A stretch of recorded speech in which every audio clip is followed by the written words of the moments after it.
Good morning, Terri Reynolds. How are you doing today? I'm great. How are you, Mayor? I'm doing well, attorney.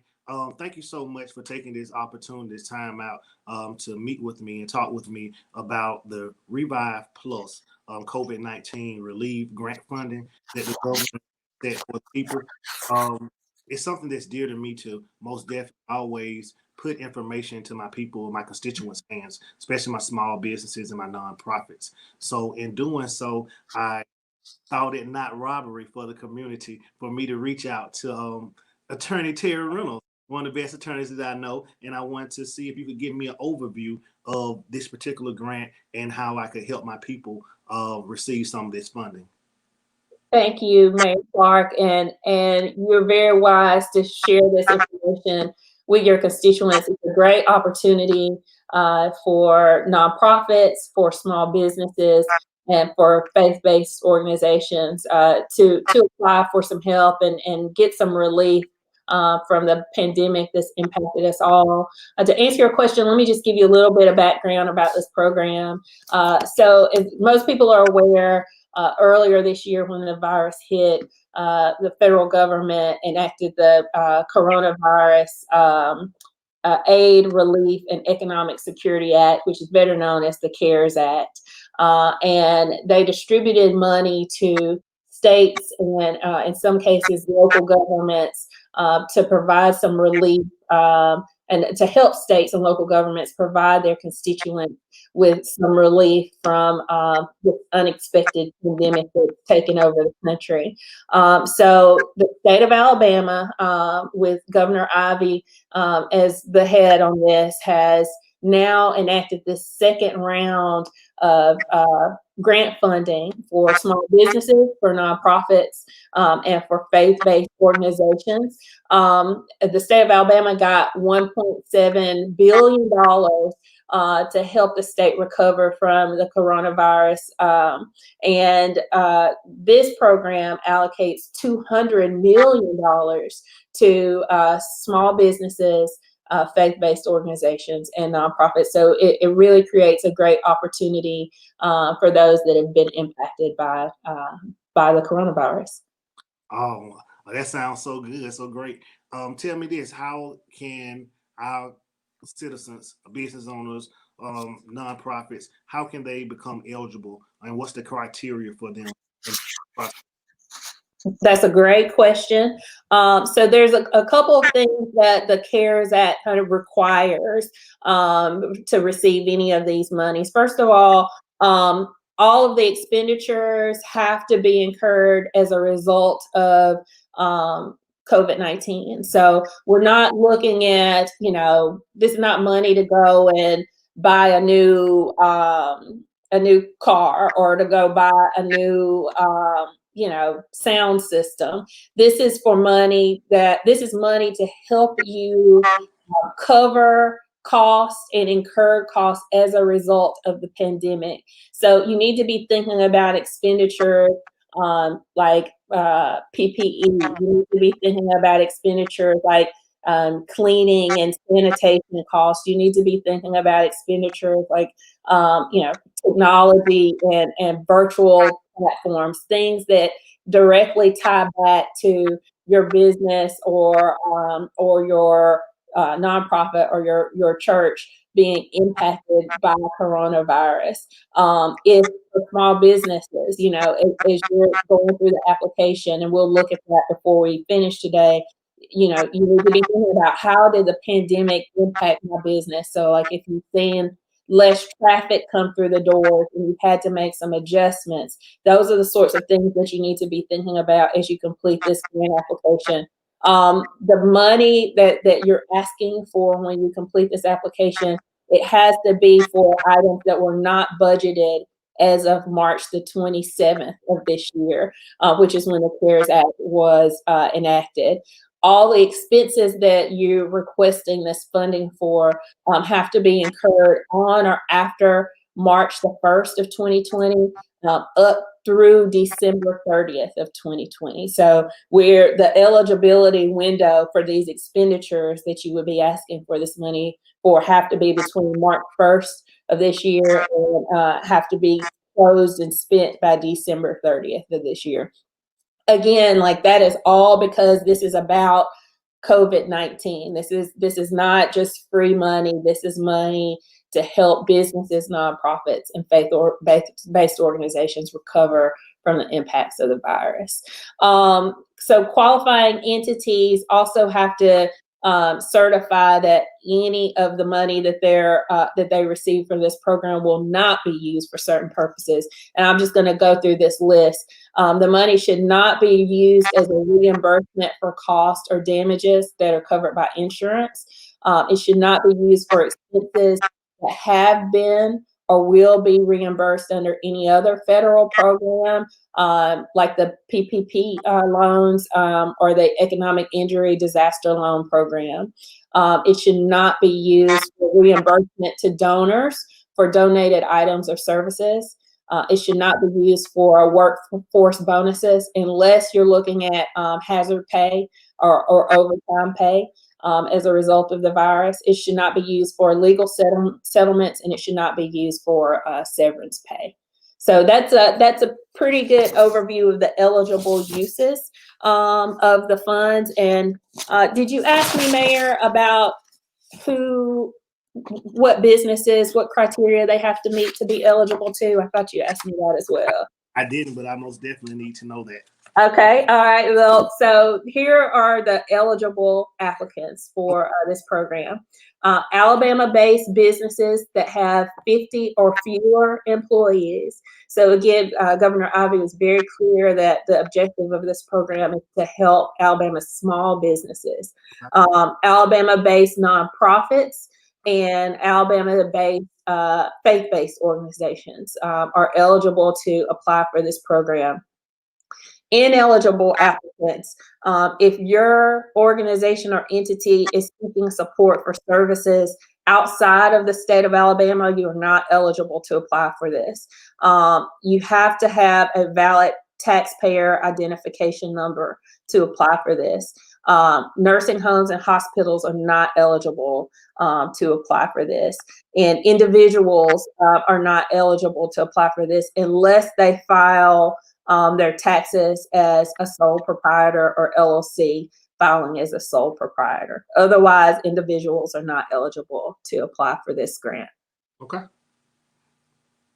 Awesome. So let me ask you this. With the new Revive Plus that the state and the governor have provided for a grant program for our community, how much funding is available for a particular entity, small business, or sole proprietor? What's the cap on what they can request during this particular time frame? Great question. So eligible applicants can apply for incurred expenses up to $20,000. So you can apply for up to $20,000. And again, these have to be for eligible expenses. Gotcha. Okay. And okay, so we have the dollar amount. Would it be $20,000? That's the cap for any of the nonprofits or small businesses or whoever fits that criteria in order to participate in this new grant funding. So I guess my thing would be myself, I can search through and try to figure out how to work the system. But is it any way that you can show the citizens or the business owners in our community, nonprofits, how we can work through that system? Absolutely, absolutely. Let's see if we can pull this up. First, I want to make sure that people know that there is a coronavirus relief fund website, and that web address is at the bottom of the screen. And there's a wealth of information on that site about the money that the state of Alabama has and has been distributing across a variety of different mediums, try and help the state as a whole recover from the pandemic. So I would encourage anybody that's interested in applying for this grant or any other opportunities that the state may have for a variety of different arenas to receive funding, to just go to this website and visit it. So I will try and take you through the site, and let's see, Mayor Clark, if I can pull this up on our screen. Okay. Can you see the coronavirus relief website? I sure can. Okay. All right. So what we're going to do is this is the website that I had just posted. And when you go to this website, this is where you will apply for the grant. So you're going to hit this link right here, Revive Plus Grant Application. Okay. All right. And that's going to take you to the application. Now, one thing that I didn't say, Mayor Clark, that's critically important is that the grant opened on Monday of this week. It closes on December 4th. All right, so it closes in 6 days. This money will be distributed on a first come, first served basis. So there's a group of state employees in the finance office who are looking through all of these applications, making determinations about eligibility amounts, and they're going to be processing these applications rather quickly. So the quicker you go ahead and submit your application, the better. Okay, so when you come to this page, you're going to scroll down to the bottom. You probably not going to have an account, so you're going to click here and create an account. And I'm just going to, for the sake of this, I'm going to create a quick account. Let's see. And you see they're going to have you confirm your password. Okay. All right, and let's see if this, okay, apparently I did not put my passwords in the same. So let's try this one more time. All right. Gotcha. So I have now signed up for this, and you're going to come to this screen. And unless you want to get a lot of emails from the company that's hosting the application, I would suggest not checking these and to go ahead and hit continue. Okay. All right, so we're in. So now the first thing that you're going to have to do if you're applying for this grant is answer these 3 questions. These are 3 eligibility questions. So as we discussed earlier, there's certain criteria that has to be met. The first one is that your business or organization has to be established or has to have been established prior to March 1st of this year. So the answer to that question should be yes. If the answer is no, you're not going to be eligible to apply for this grant. The second question is, do you provide services exclusively in Alabama? The answer to this question should be yes. If the answer is no, you're not going to be eligible to apply for this grant. And then the last question is your organization a hospital or a nursing home? The answer to this should be no. Okay. If the answer is yes, you're not going to be eligible to apply for this grant. So after you do this, you're going to click next, and it's going to take you into the application. Okay, is this showing on your screen?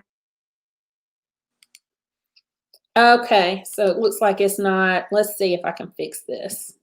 Okay. Let's get this right. Okay.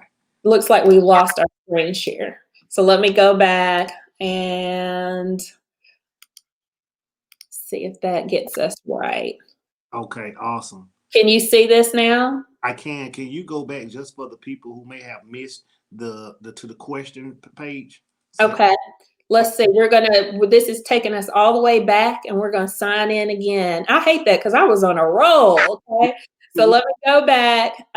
So I'm going to sign in. I've already created the account. Okay. Okay.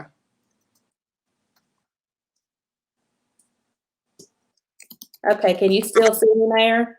Ma'am, I can. Okay. Okay. Awesome. All right. So now we're in. I'd already answered the eligibility questions. Okay. So again, those answers, the first question, were you formed prior to or by March 1st? That answer should be yes.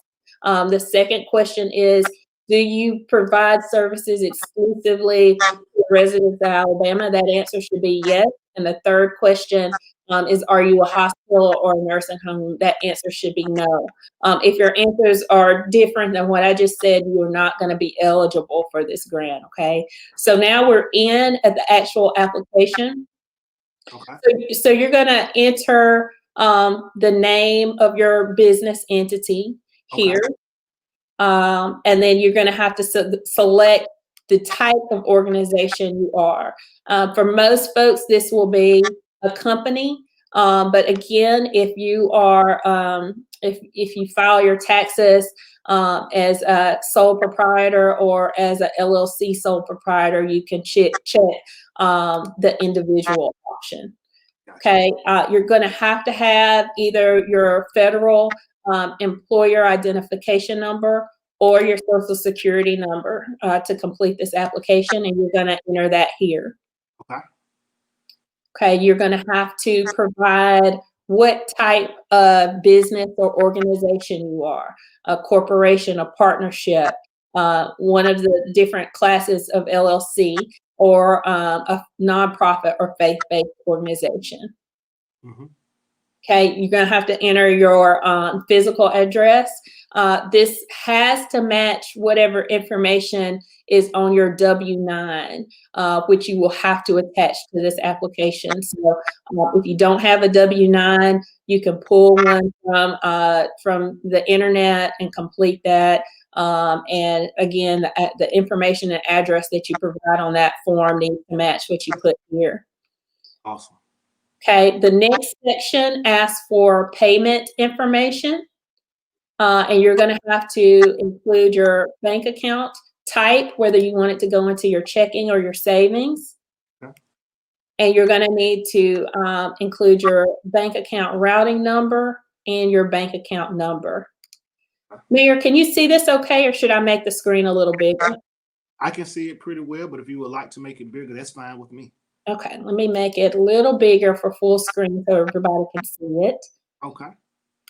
Okay, so again, you're going to repeat and include your contact information again, as well as your email and your phone number. It's critically important that you get the email address correct, that they will be communicating with you by email about the status of your application.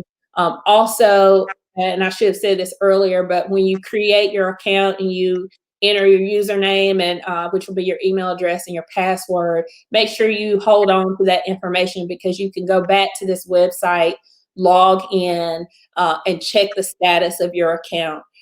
So this part is important. Now here, section 4 is really the meat of this application. You're going to need to provide the number of employees that you have. And you're going to need to describe the type of business that you run. So if your business or nonprofit is veteran owned or minority owned, make sure you click both. It does allow you to click multiple options. You know, a nonprofit entity is run by a board of directors. But if the nonprofit was founded by a veteran or a minority, or if it services those particular communities, I would advise to just go ahead and click the nonprofit option, and whichever one of these options may be appropriate. If it's not veteran owned or minority owned, then don't click either one of those options, as they would not apply. So this question here, please tell us about your business or organization and how you plan to use the funds received from this grant.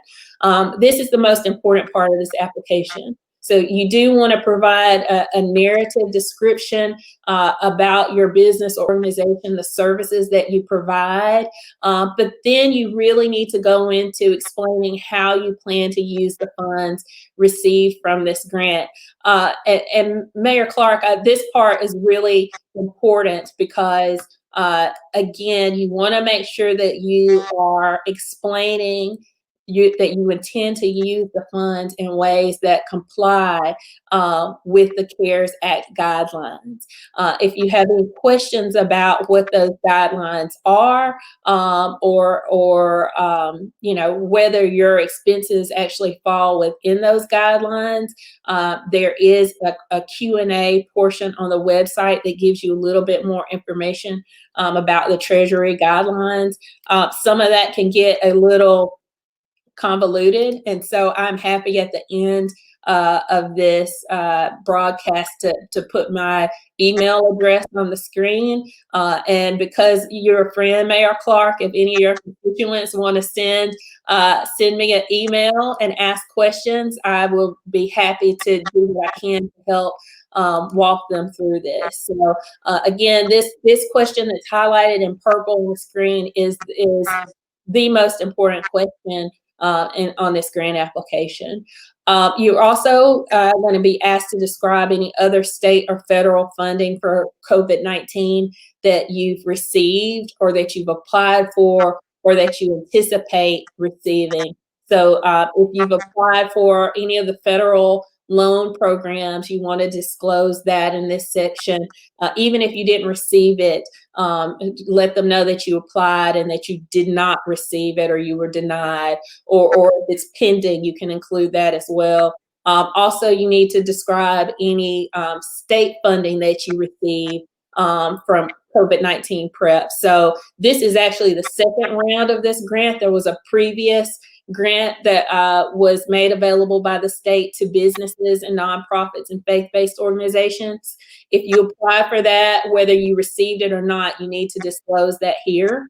If you did apply for that, that does not preclude you from applying this time, and it will not impact you know, whether or not you get funding a second go around. Again, the people who are reviewing these applications are going to be, you know, making these decisions based on need and based on, you know, whether the expenses and the needs that you described above meet the criteria of this grant. So the next question is, have you received any SBA-backed PPP loans or economic disaster emergency loans or advances? You're going to answer that here. And then finally, you're going to put here what your requested amount is. That should not be greater than $20,000. So you need to request anywhere from $1 to $20,000. Again, it needs to match up with your need and what you actually need to assist your business going forward. So the final full section is the risk assessment section. And this is asking questions about your accounting and your financial systems that you have in place. And really what the state is trying to gather here is how your business or organization handles money. Do you have the infrastructure in place to track how you spend this money should you be awarded the grant? So it's critically important that you answer these questions honestly and truthfully. And so let's just go through each one of these. Does your organization use electronic accounting software system as opposed to manual? So your options here for each of these questions is going to be yes, no, or not applicable. Does the accounting system track receipts and disbursements by funding source? Yes, no, or not applicable. Does your organization maintain documentation to substantiate the value of in-kind contributions? Does your organization have a financial director, manager, treasurer, or equivalent? Does it monitor budgeted expenses versus actual expenditures to ensure that costs are not overspent or underspent? Do you have a written procurement procedure which indicates who within your business or organization are authorized to initiate purchase requests? Did your organization expend more than $750,000 in federal funds during the last fiscal year? Does your organization have a system to track staff time spent on various grants and projects? And has your organization recently implemented any sort of system changes related to financial management, accounting systems, or significant management changes. And then the last question is if your organization has a written accounting or financial reporting policy.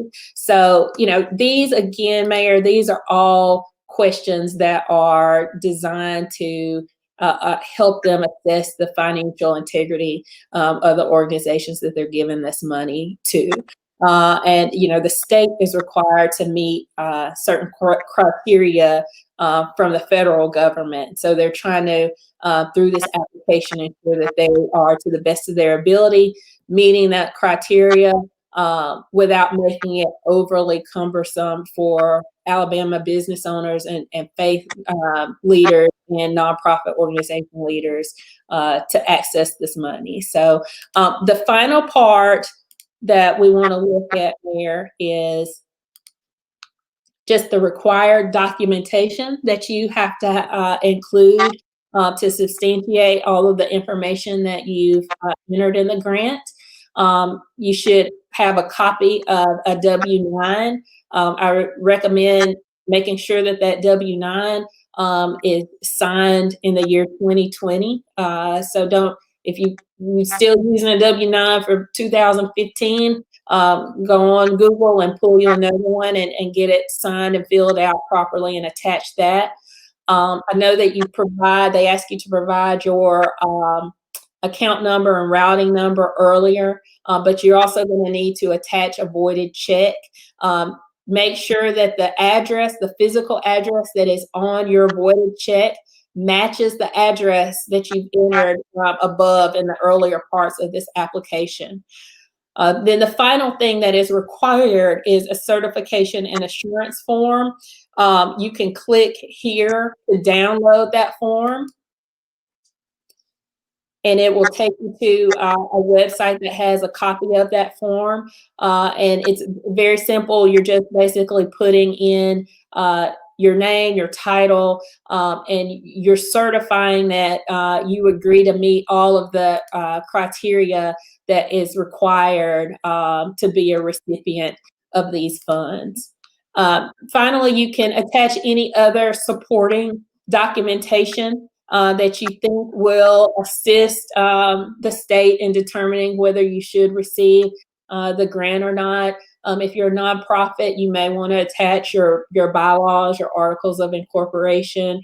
If you're a LLC or a business, if you've got some sort of operating agreement that you think can substantiate the information that you provided early in the grant, you can do that. Certainly, if you have documentation of incurred expenses, whether that's PPE or cleaning supplies, or if you've had to purchase a Zoom account, an enterprise Zoom account in order to continue communicating with your staff. Any expenses that are directly related to COVID-19, if you've got documents substantiating that you made those purchases, I would advise you to go ahead and attach those. That's only going to show the groups that are reviewing these applications that you're going to meet the eligibility requirements here. And so after you complete that, you just have to add your electronic signature and date it. And then if you're a nonprofit, you're going to have to enter your EIN again, and then you're going to hit apply, and you're good to go. The whole process, and I know that was an extended kind of look at it, but we really wanted to walk people through what to expect. Depending on your organization and how impacted you've been by the coronavirus, I think you can complete the application from anywhere to an hour to 2, maybe 3 hours if you've got a lot of information that you need to pull together to attach to support the documentation. So I hope that's helpful. And I'm just really excited and appreciative, Mayor Clark, of you giving me the opportunity to share this information with the citizens of Union Springs. No, and the citizens of Union Springs and the mayor's office and myself, we thank you for giving us this information, I think is very useful. And just surprising to me that it was open on the 23rd, which is this past Monday, and it's closing this current Friday. So the time window is very short. And I Yeah. think people in my community who fit those criterias would love to be able to have that source of funding to help them in COVID-19. COVID-19 has been detrimental to everyone worldwide, especially in small rural areas, trying to maintain with all the different adversities that COVID has faced our community with. So thank you so much, Attorney Reynolds, for your time and for your expertise. We really appreciate the citizens of the Springs. Thank you. And I would just ask for one more favor, because this is a big favor that you have extended me with this courtesy. I would ask that if anything comes available, and we do have good attorneys, and I want to thank my attorney now, Ms. Attorney Smith, for all the help she has helped us with the CARES Act. But I thank you, Attorney, for coming to take this time with me to digest what we need to do along the process. A lot of people get weary because when they get to those websites, they don't know which Yeah. question to ask and what documentation will help lean them more towards success instead Right. of denial. So I think with everything that you walked us through, and thank you for taking 30 minutes out your busy schedule, because I know you're super busy, but I think walking my constituents through each line item or each question and telling them exactly what is most definitely needed and having those documentations that they need to push them along this process is excellent. So if you could just continue to be a resource for myself and the citizens of Urine Springs, I truly appreciate it. It will be my pleasure, and I appreciate the opportunity. My email address is at the bottom of the screen. If any of you are applying and have a question, I'm happy to do my very best to give you guidance. Please feel free to shoot me an email. I will close just by saying again, this is an instance where time is of the essence. So the sooner you apply, the better your chances are going to be for success. So after you eat that third or fourth leftover Thanksgiving plate, go ahead and break out your laptop or your computer, or get somewhere where you can get access to one and get to work on this, because it's a great opportunity for businesses and nonprofits that have been impacted by the virus. Yes. Well, thank you so much, Ms. And I appreciate your time. And I hope that the citizens of Urine Springs appreciate what you're doing for us. And so we just thank you again and ask you to have a blessed, happy weekend. Same to you. I'll talk to you soon. Thank you. Bye bye. Bye.